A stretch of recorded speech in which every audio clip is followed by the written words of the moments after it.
कल कल कौन सा त्योहार है? क्यों मैया, कल कौन सा त्योहार है?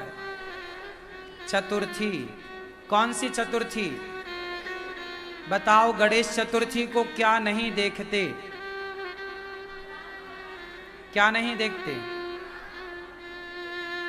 गणेश चतुर्थी के दिन चंद्रमा को मत देख लेना। गणेश चतुर्थी के चंद्रमा कलंकित हैं, श्रापित हैं। और यदि कल देख लो धोखे से, क्योंकि मुझे पता है कि आप जरूर देखोगे कल। जिसका मना किया जाए आदमी वही करता है।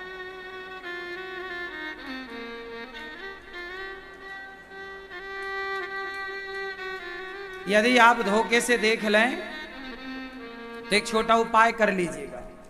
एक छोटा सा पत्थर उठाकर चांद की तरफ यूं फेंक दीजिएगा, तो वह पाप जो लगता है वह प्रायश्चित हो जाता है। या फिर चांद को, गणेश चतुर्थी के चंद्रमा को क्यों नहीं देखते, इसकी कथा है। कहो तो मैं सुना दूं 2 मिनट में।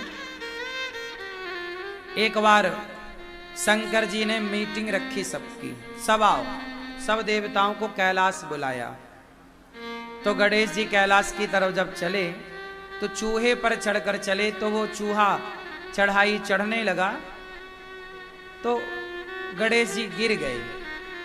पीछे चंद्रमा खड़े हंसने लगे, ओहो गणेश जी गिर गए। तो गणेश जी ने श्राप दे दिया कि तुमने हमें उठाया नहीं, हमारी मदद नहीं की। हंसने लगे, बड़ा घमंड है तुम्हें अपनी सुंदरता पर। जाओ, श्राप देता हूं, आज से तुम्हें जो देखेगा कलंकित हो जाएगा, कलंक लगेगा उसको झूठा। चंद्रमा चरणों में गिर पड़े, महाराज क्षमा। अच्छा कोई बात नहीं। फिर चतुर्थी के दिन, उस दिन चतुर्थी थी, बोले आज गणेश चतुर्थी के दिन जो तुम्हें देखेगा उसे झूठ मूठ का कलंक लगेगा। कई बार तुम्हारा परिवार तुम्हें झूठा कलंक लगाता है, झूठी चोरी लगती है, तुम्हारे चरित्र पर झूठा कलंक लगाता है, कुछ लोग लगा देते हैं।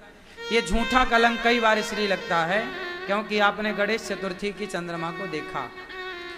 इससे मुक्ति का उपाय है, एक छोटा पत्थर चंद्रमा की तरफ फेंक देना, देख लिया है तो। और भगवान श्री कृष्ण के दूसरे और तीसरे विवाह की कथा, जाम्बवती और सत्यभामा के विवाह की कथा, श्री कृष्ण के साथ इनके विवाह की कथा कोई सुने तो इस पाप से मुक्ति मिल जाती है, उस कलंक से मोक्ष हो जाता है।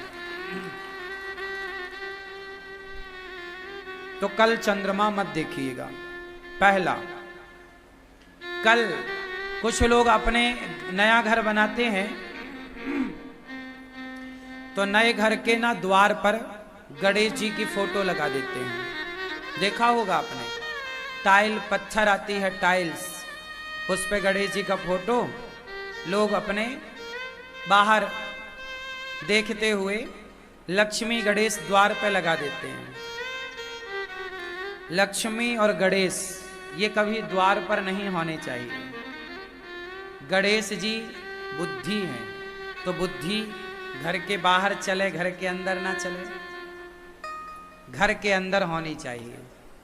लक्ष्मी घर के बाहर नहीं, अंदर होनी चाहिए। तो द्वार पर क्या लगाएं?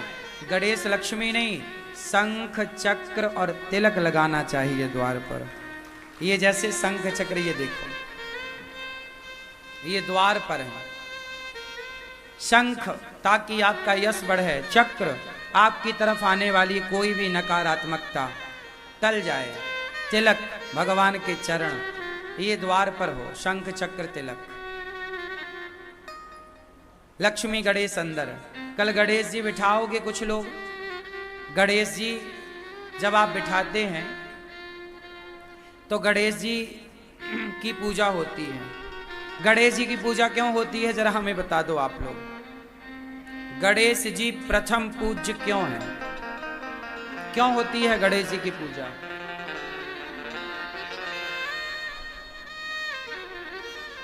हाँ आप बताओ भैया। नहीं, कुछ नहीं बताओगे?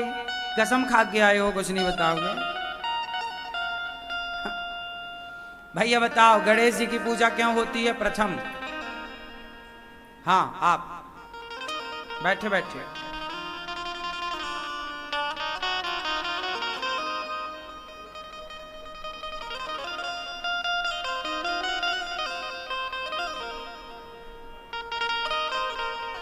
हाँ, सही कहा आपने।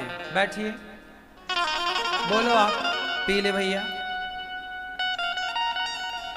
एक बार भगवान शंकर जी ने, माता पार्वती ने, सभी देवताओं ने कहा कि पृथ्वी की परिक्रमा जो सबसे पहले करेगा संपूर्ण, वह पहला बुद्धिमान कहलाएगा। कार्तिकेय जी मोर पर बैठ के उड़ गए, पर गणेश जी का वाहन चूहा। चूहा कैसे परिक्रमा लगाए? मोर तो बहुत तेज दौड़ता उड़ता है, चूहा कैसे चले? तो गणेश जी ने अपने माता पिता की परिक्रमा लगाई,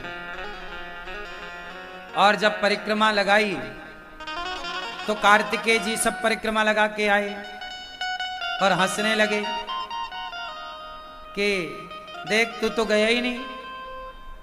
तब शंकर पार्वती ने कहा कि इसने तो पृथ्वी की परिक्रमा 4 बार की, 4 परिक्रमा। कार्तिकेय जी बोले, मैं 1 बार करके आया, इसने 4 बार कैसे कर ली? बोले, माता पिता में ही संपूर्ण विश्व समाया हुआ होता है, क्योंकि माता पिता से ही ये संसार का जन्म हुआ है, हम सबका। तो माँ बाप की एक परिक्रमा लगा देने से संपूर्ण पृथ्वी, संपूर्ण तीर्थों की परिक्रमा लगाने का फल प्राप्त हो जाता है। तब से गणेश जी को प्रथम पूज्य और बुद्धिमान माना गया। समझ में आई? तो गणेश जी ने माता पिता की सेवा करी, माता पिता की परिक्रमा की।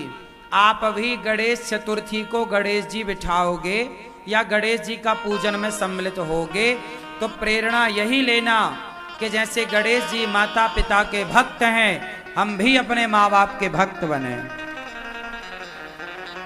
हम भी अपने बड़ों का सम्मान करें, हमारे बच्चे भी माँ बाप के भक्त बने, हम सब अपने बड़ों का, बुजुर्गों का खूब खूब आदर करें, सम्मान करें। तो इसलिए गणेश जी की प्रथम पूजा होती है। ठीक है? गणेश जी का वाहन क्या है? चूहा क्यों है? आप बताओ, गणेश जी का वाहन चूहा क्यों? हाँ, बैठे बैठे, खड़े नहीं होने, बोलो।